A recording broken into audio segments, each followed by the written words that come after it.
بسم اللہ الرحمن الرحیم۔ السلام علیکم ورحمۃ اللہ وبرکاتہ۔ ایک دفعہ سلطان صلاح الدین ایوبی رحمۃ اللہ علیہ بستر پر آرام فرما رہے تھے۔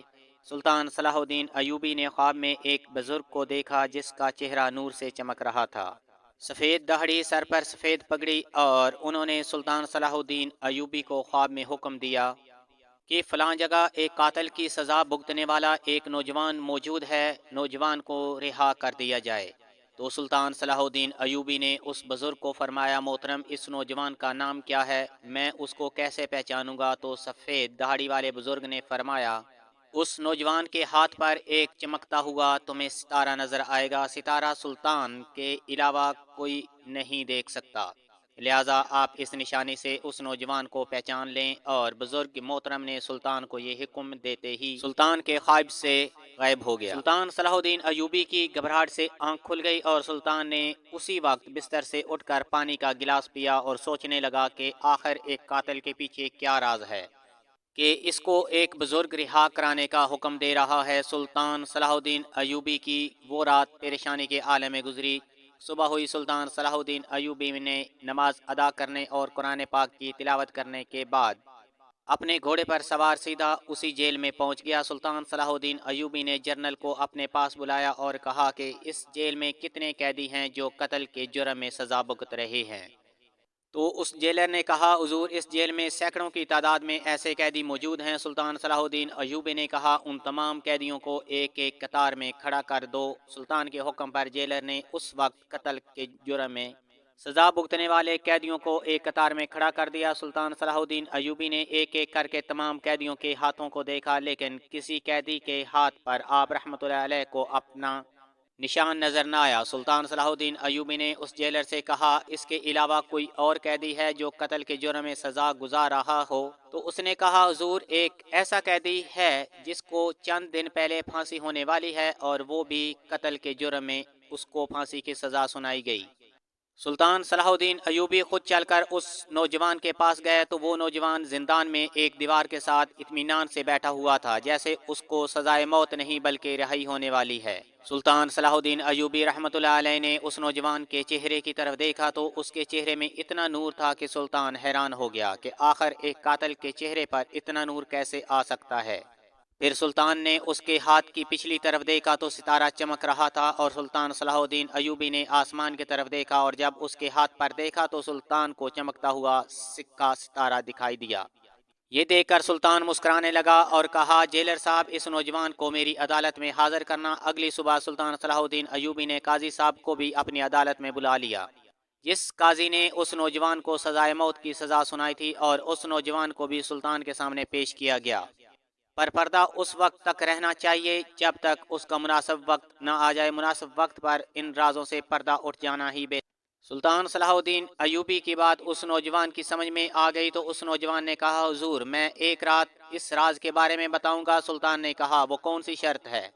تو سلطان صلاح الدین ایوبی کو اس نوجوان نے بتایا کہ حضور قاضی صاحب میرے ایک سوال کا جواب دے دیں تو میں اس راز پر سے پردہ اٹھا دوں گا۔ تو سلطان نے کہا، آخر ایسا کون سا سوال ہے جو تمہیں قاضی صاحب سے پوچھنا چاہیے؟ تو اس نوجوان نے کہا، حضور بے شک قاضی صاحب کو یاد ہو یا نہ ہو، میں جانتا ہوں کہ میں قاضی صاحب کے پاس تقریباً 15 سال پہلے اپنے بنائے گئے مدرسے میں پڑھتا تھا، اور اسے مدرسے میں سینکڑوں کی تعداد میں طالب علم دین کی روشنی سے منور ہوتے، لیکن حیران کن بات یہ تھی کہ قاضی صاحب کی تنخواہ اتنی تھی کہ اس قاضی صاحب کے گھر کا گزارا بڑے آرام سے ہوتا تھا، لیکن ان مدرسے میں پڑھنے والے سینکڑوں طلباء کے کھانے پینے، رہائش اور لباس کا خرچہ قاضی صاحب خود اٹھاتے تھے، حتیٰ کہ اگر مدرسے میں کسی بچے کو بیماری لاحق ہو جاتی تو اس کا علاج بھی قاضی صاحب اپنی جیب سے کرتے تھے۔ میں نے قاضی صاحب سے کئی مرتبہ اس سوال کے بارے میں پوچھا، لیکن قاضی صاحب نے مجھے بتانے سے انکار کر دیا۔ میں نے قاضی صاحب کو کہا، شاید آپ کو سردار کی طرف سے مدد ملتی ہے یا پھر کوئی اور راز ہے؟ تو قاضی صاحب نے کہا، بے شک مجھے سردار کی طرف سے رقم دینے کی پیشکش کی گئی، لیکن میں نے اس کو ٹھکرا دیا، لہٰذا یہ ایک راز ہے اور اس راز کو راز ہی رہنے دیا جائے۔ میں نے کئی بار پوچھنے کے باوجود قاضی صاحب کا چہیتا طالب علم ہونے کے ناطے قاضی صاحب سے کئی بار پوچھا، پھر بھی اس راستے سے پردہ نہیں اٹھایا۔ تمام مدرسے کے طالب علم حیران ہوتے کہ آخر قاری صاحب اپنے اخراجات کیسے ادا کرتے ہیں، اور چند ایک طالب علم میں قاضی صاحب کے خلاف غلط خیالات بھی تھے۔ ان بچوں کا ایک دن کا خرچہ اور قاضی صاحب کے 2 ماہ کی تنخواہ سے بھی زیادہ تھا، اور یہی راز آج تک راز رہا۔ ابھی تک قاضی صاحب نے اس بات کے بارے میں کسی کو نہیں بتایا۔ اگر قاضی صاحب یہ بتا دیں کہ قاضی صاحب ان بچوں کے خراجات کی رقم کہاں سے لیتے تھے تو میں بھی اپنے راز سے پردہ اٹھا دوں گا۔ سلطان صلاح الدین ایوبی نے قاری صاحب کی طرف دیکھا تو قاضی صاحب سر جھکائے کہنے لگے، بے شک میں اپنے زندہ رہتے ہوئے اس راز سے پردہ نہیں اٹھانا چاہتا تھا، لیکن حالات ایسے ہو گئے کہ اب اس بات کو تمام لوگوں کے سامنے آنا چاہیے۔ قاضی صاحب نے کہا، میں بغداد کے شہر میں ایک مدرسے میں تعلیم حاصل کرتا تھا۔ میرے ماں باپ بچپن میں ہی فوت ہو گئے، لہٰذا میں اکیلا تھا۔ میں اسی مدرسے میں 6 دن پڑھتا اور ایک دن چھٹی والے دن مزدوری کر کے اپنے ایک ہفتے کے خرچ کا بندوبست کرتا۔ وقت یوں ہی گزرتا رہا، اسی طرح نظام زندگی چلتا رہا۔ ایک وقت ایسا آیا کہ 6 دن مدرسے میں پڑھنے کے بعد میں گیا تو اچانک بارش شروع ہو گئی، اور بارش اتنی تیز ہوئی کہ میں اس دن مزدوری نہیں کر سکا اور بڑا پریشان ہوا کہ اگلے 6 دن میں کیسے گزاروں گا۔ لیکن اس کے علاوہ میرے پاس اور کوئی چارہ نہیں تھا، لہٰذا بھوک سے کہیں سے کھانے پینے کا بندوبست ہو جائے۔ میں باہر نکلا تو ایک گلی سے گزر رہا تھا کہ اس گلی میں مجھے ایک تھیلی پڑی ہوئی نظر آئی۔ دوپہر کا وقت تھا، سنسان گلی تھی، کوئی نہیں دیکھ رہا تھا۔ میں نے وہ تھیلی اٹھائی اور سیدھا گھر آ گیا۔ جب میں نے وہ ہتھیلی کو کھولا تو اس میں ایک جواہرات سے بنا ہوا ہار موجود تھا۔ اس ہار چمک دمک کو دیکھ کر مجھے اندازہ ہو گیا کہ یہ ہار بہت قیمتی ہے، لہٰذا میں سوچنے لگا کہ آخر اس حقیقی مالک تک یہ کیسے پہنچایا جائے۔ سوچ کے عالم میں باہر نکلا تو گلی میں ایک بزرگ آدمی اونٹ پر سوار ہوا۔ اس کے آگے اس کا ایک ملازم رسی کو پکڑے ہوئے یہ آواز لگا رہا تھا کہ میرے مالک کی ایک تھیلی گم گئی ہے، اس میں ایک قیمتی ہار تھا، اگر کسی کے ہاتھ لگا ہو تو وہ واپس کر دے اور اس کے انعام میں 1000 دینار دیا جائے گا۔ جب اسے خبر میں نے سنی تو سیدھا دوڑ کر باہر نکلا اور جا کر اس اونٹ کی رسی پکڑ کر گھر لے گیا اور اس بزرگ کو کہا، حضور آپ اندر آ جائیں، میں آپ کو کچھ بتانا چاہتا ہوں۔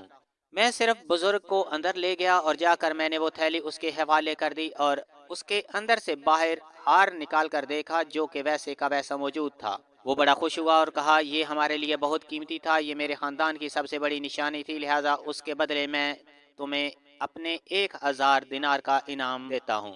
میں نے بہت منع کیا، یہ مجھ پر فرض تھا اور میں ایک فرض پورا کیا، لہٰذا میں اس کے بدلے میں انعام نہیں لے سکتا، لیکن اس بزرگ نے مجھے زبردستی 1000 دینار دیتے ہوئے چلا گیا۔ میرے پاس بہت بڑی رقم آ گئی تھی، میں نے اپنے کھانے پینے کا بندوبست کیا، اپنے مالک مکان کو کرایہ دیا اور مدرسے میں موجود باقی غریب طلباء کو بھی ان میں سے رقم تقسیم کر دی تاکہ میری طرح اور بچوں کو مشکل وقت پیش نہ آئے۔